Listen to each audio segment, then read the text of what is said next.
so surprised at how much I enjoyed this third episode of Secret Celebrity Drag Race, because I really wasn't expecting it to... Hello!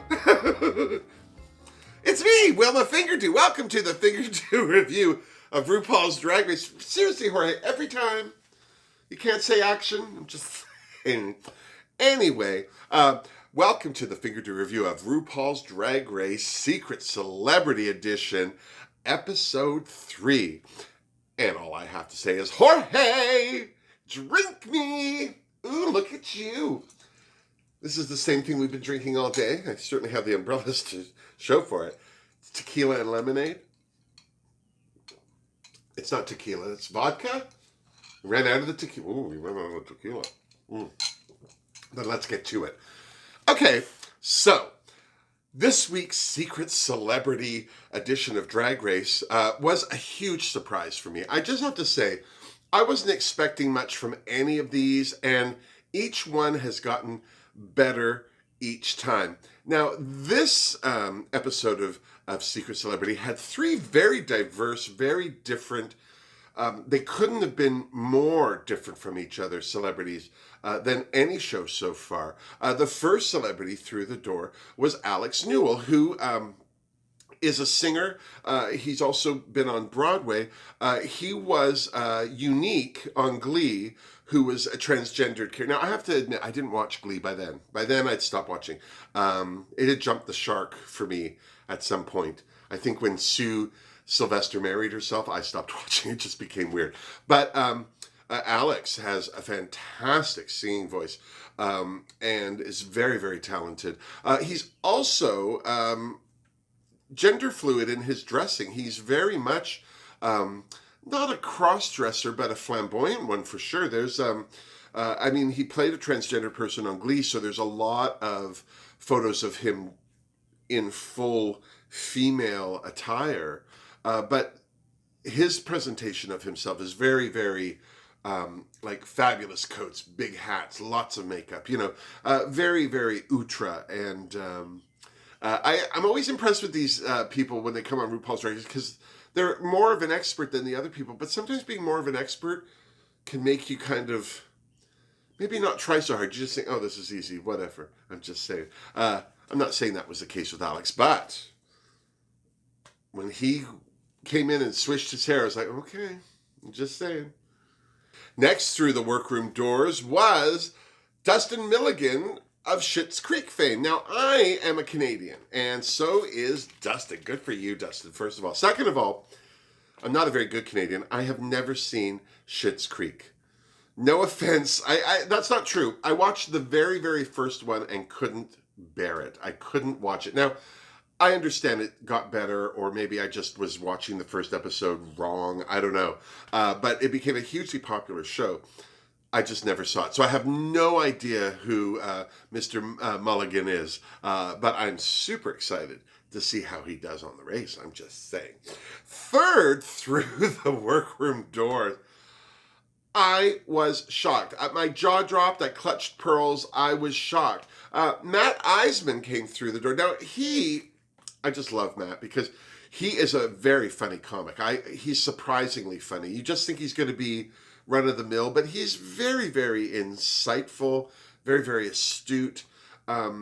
He's not stupid and has a great sense of humor. He's also one of the hosts of American Ninja Warrior. I love American Ninja Warrior. It's one of my guilty pleasures.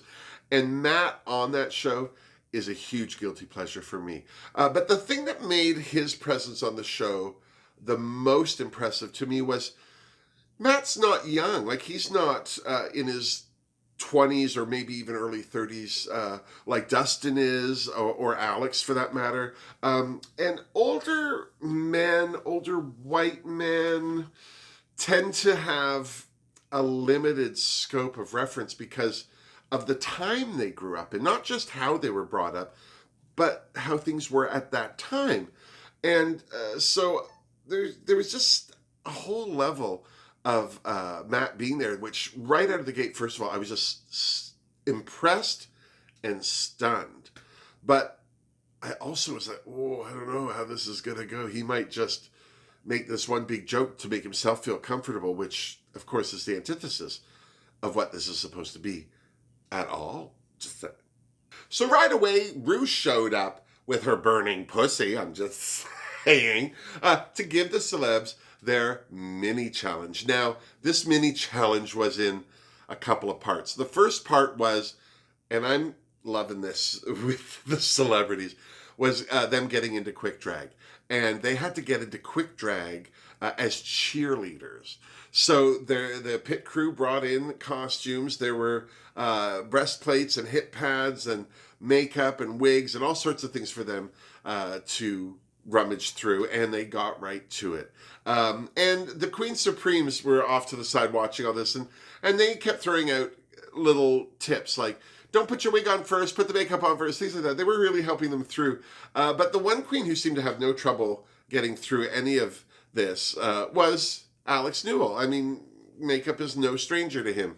Wherein Matt and Dustin, they were using, I think Matt was using lipstick on his eyes, and Matt was using a liquid lipstick as a liner, and it wasn't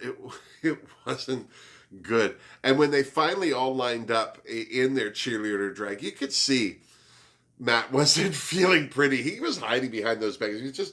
There's a little shame in that game, I'm just saying. And poor Dustin, either he hadn't put the bra on right, or but the straps were too long and his boobs kept sinking lower and lower. Or maybe they were his testicles and they were just trying to find their way back home. I'm not sure. Anyway, so the queens weren't done there. No. They now had to warm up for their queer leader auditions with the hilarious and fabulously coiffed Connie Love. Connie Love bounced into the room, and I'm sure helped those girls feel a little prettier, if not a little more graceful. And then as quick as she was there, she was gone. And the queens then had to go through their auditions for queer leader. Now, these auditions were fun because what they had to do was straddle a pit crew member. Lucky. Well, I almost passed out. But before I completely lost consciousness, I realized that what they were doing was that season 6 mini challenge where one person straddles another person and they're the body and the other person's the legs. And immediately it all started to be less pornographic for me. And hilarious. All the celebs did really well, but when it all settled down and people dismounted, it was Dustin who was proclaimed the winner. I'm not surprised. He really grabbed that challenge by the ankles. And then it was time to announce the main challenge, which was not just a roast, a RuPaul roast. Yes, the celebs had to roast RuPaul. And because Dustin had won the mini challenge, he got to pick his Queen Supreme and pair up the other girls. I'm so serious. Who did Dustin pick for himself? Well, none other than the toweringly delicious Nina West. And Nina was a little surprised, I think. I don't know why. I think because it was a roast, Nina's known as the nice queen, and Dustin looks like a sweet young thing, so maybe they thought that Nina wouldn't be able to get Dustin to really read a queen. I'm just saying. Next, Dustin paired Matt Eisman up with Kim Chi, which left Alex Newell to be paired up with Bob the Drag Queen. I'm just saying. And how lovely is that, Dustin, I ask you? Seriously, I can see why he picked Nina West to be his partner, because Nina is lovely, I'm just saying. And I was so impressed that Dustin was Canadian, but here's the thing. I have found more Canadian men, white men from rural environments, the country, who are way more open-minded and way more accepting of diversity than you would think. Now, I'm not saying that those types of people only live in Canada, but because I think that we have a smaller population than America, they just stick out more here. Just saying. So as I said before, I was super impressed to see Matt Eisman there, a man's man, going to get all dragged up. But what surprised me more about him was that he's not a roast comic. I'm not saying that I thought he was, but roasting other comics, I don't know, there's just a certain personality type out there who I think is really good at it. And I know I am not one of them. I mean, it's one thing to be shady in a funny way off the cuff, but to sit there and read some, I am not that person. And to roast somebody, I am definitely not that person. So I have to say, it impressed me a little bit that neither was Matt, I'm just saying. That's why I think Kim Chi was a perfect match for Matt. She was going to bring the inner shade out of him, which is something Matt needed, because that sad attempt at a Michelle Visage joke was just not going to cut it, I'm just saying. Of course, Alex Newell hated this whole process and really wore Bob down with his constant complaining. Lies! Another lie is that Kim Chi is a nice and delicate person. Lies, Eminelli! Kim Chi is vicious. She will cut you. She will pour salt in the wound, and she will cut you again. Don't think she won't. Seriously.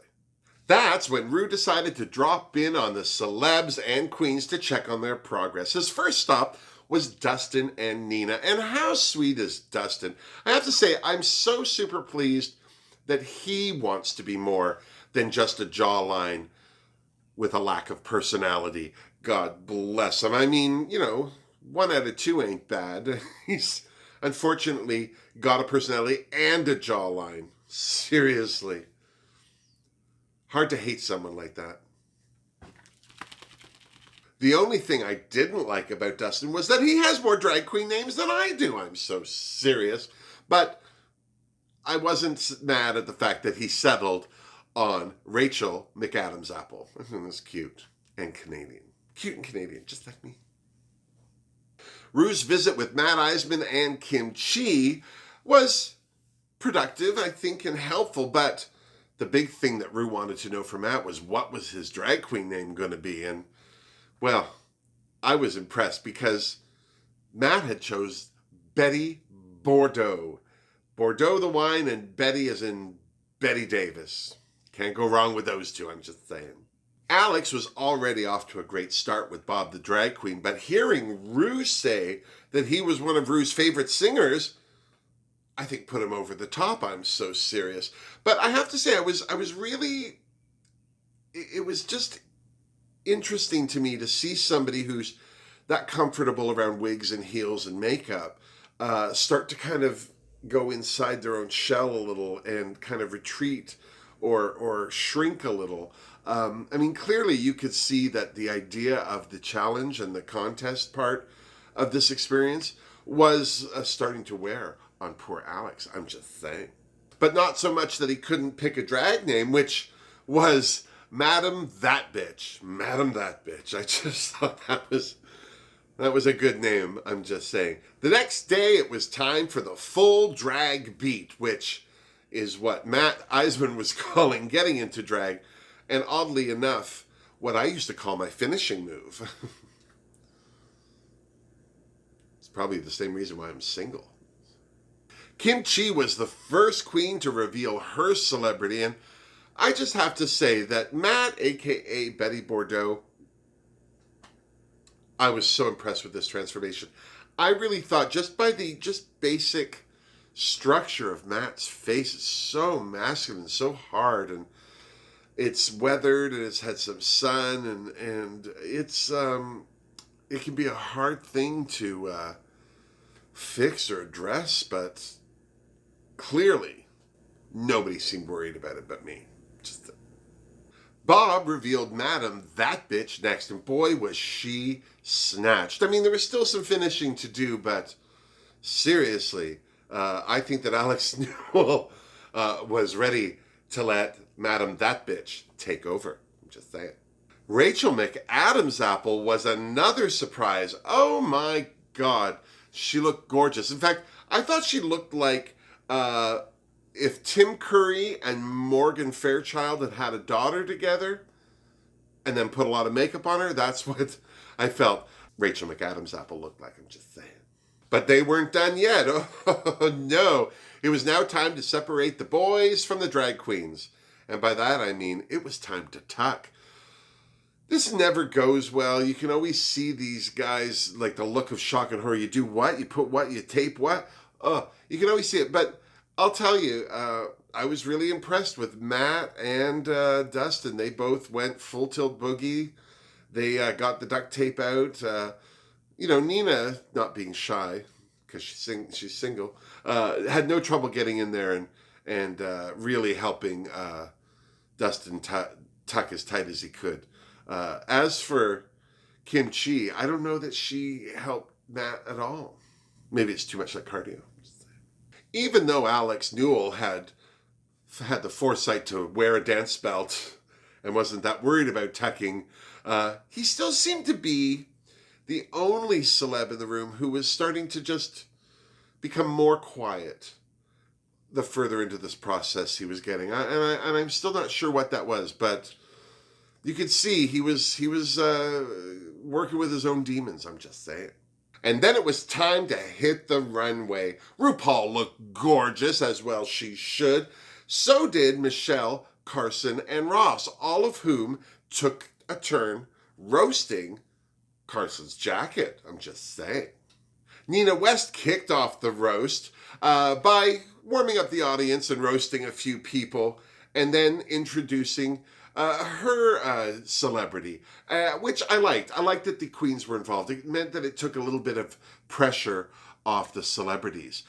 So, of course, Nina introduced Rachel Mcadams Apple, and I have to say, I was worried for Rachel, just because she seemed really worried. She really seemed desperately interested in being funny, and sometimes that's not the best way to go about something. If you want it too bad, you can trip yourself up, I'm just saying. But that wasn't the case with Rachel. I thought Rachel was hilarious. She had some good lines. I mean, I'm suspecting that somebody helped write these roasts, because none of the girls had the same material topic, really, and everyone got laughs. I was just super impressed, I'm just saying.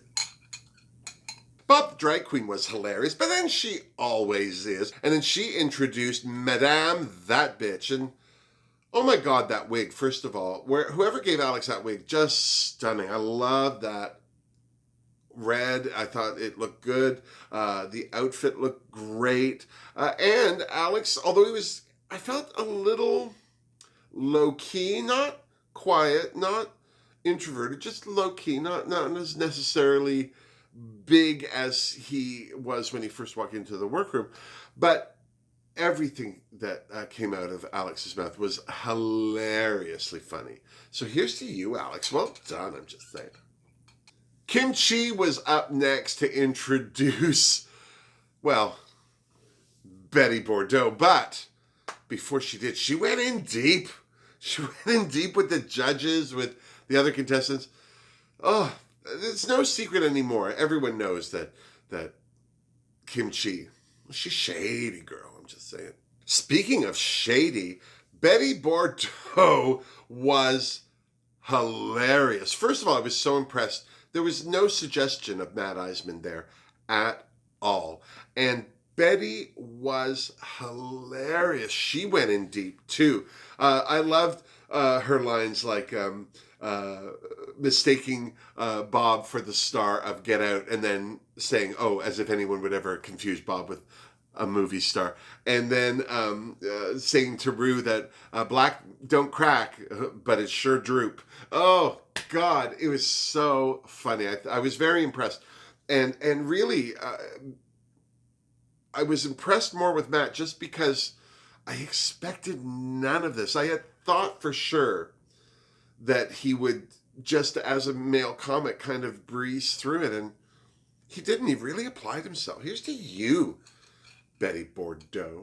And then the celebs hit the runway. Rachel McAdams Apple looked gorgeous, but unfortunately, bless her, she was walking like she was pulling a plow too, just kind of lurching along. Bless. I mean, I do think that Rachel seemed to take to those heels out of the gate, but it didn't take. Madam That Bitch was next, and I have to say I loved her Gentlemen Prefer Blondes inspired red sequin number. But the thing I liked more was that yellow wig on her head. Where is she getting these wigs? Who is hooking her up? I need names. Names, I tell you. And finally, it was Betty Bordeaux's turn. And the minute she turned the corner onto that runway, my jaw dropped. I was stunned. I mean, jaws dropped everywhere. I could hear it. And I'm not talking in a Michelle Visage kind of way. I'm like clutching pearls. I couldn't get over how pretty and feminine. There was a lot of contouring going on in that face. And I have to say, whoever did Matt's makeup, good for them. But also, here's to Matt. He sold that whole Betty Bordeaux look. I'm just saying. One of the most touching moments, actually, of the whole show was Ross saying to Matt that even though he knows him and knows that he has a heart of gold, he still looks and sounds like every straight male that ever bullied him growing up. And that's my knee-jerk reaction with men like that. It's just, this won't go well. This person's going to be mean. And I think it was so great for guys that are like that to have someone like Matt Eisman on this show in their name to show that you can't always judge a book by its cover. And then the celebs retired to the Untucked Lounge, so, well, they could visit with friends and family once they arrived. Dustin had two very attractive young men come visit him, and Nina West was all over that right away. Hello, I'm single. Unfortunately, these boys weren't single. They were a couple. And I love that Matt has a gay couple friend. As a straight man, I just think that that's lovely. And they seemed to be very pleased with him as a friend as well. But what they seemed to be more impressed with was how pretty he looked. Because they thought that because he was a pretty boy, that it doesn't always translate into a pretty girl. And I don't know. I don't know when that's not been true on RuPaul's Drag Race. I'm just saying. Next through the workroom doors was Matt's girlfriend, who motorboated him immediately. And he was okay with it, seriously. Not to be outdone, Alex Newell called his best Judy Clark so he could share the experience with him through the magic of smartphones, I'm just saying. And then it was time for the lip sync. Now, this lip sync, in my opinion, was Madam That Bitch's to win. She's used to performing. She's worked on a TV show, Glee, so she's often lip syncing to a playback. I mean, it's not outside her wheelhouse, so to speak. So I was expecting her to kill this. I was also really expecting a lot from Dustin, only because he was so excited to be there and so eager, and he's such a super fan. I mean, he's aware of almost every level of the contest process, so his excitement to lip sync was palpable. But I just have to say, my biggest surprise was Matt Eisman again. I didn't expect him to take the lip sync seriously, and not because he's a straight man, but because he's a comic. We comics tend to, when we're nervous or uncomfortable in a situation, we tend to make a joke of it. It's how we get through life. So I was kind of expecting that from Matt, but no, he took it seriously. He gave it. He even took off his peignoir set, whatever that bed jacket was, with the marabou sleeves, to reveal his corseted self. And I have to say, that was a lot to look at. That was a meaty tuck, I'm just saying. But God bless him. He went full tilt boogie. He was on the floor. His arms were in the air. He was moving around. Of course, Alex Newell did a great job. But again, I don't know. There was something a little subdued about him. He had these moments of greatness. But what was great about his performance was that it wasn't like an attack. He took his time. There were some comedic moments in it. He didn't take up the whole stage because he didn't need to. But all in all, I was impressed with all three of them. I mean, if I were to pick the least of the three, I would have to go with Dustin, only because he was so hunched over, and I don't know if it was the weight of the boobs or the shoes, but he just seemed to be kind of like an old woman crouching on her front lawn, ready to attack the kids. Get off the lawn, that kind of thing. But that's only to pick the least of the three. You have to split those kind of hairs. Did I think that Dustin did a bad job? No, not at all. And neither did Rue. In fact, Rue was impressed by all three of them, that for the first time in Drag Race history, it was a three-way tie.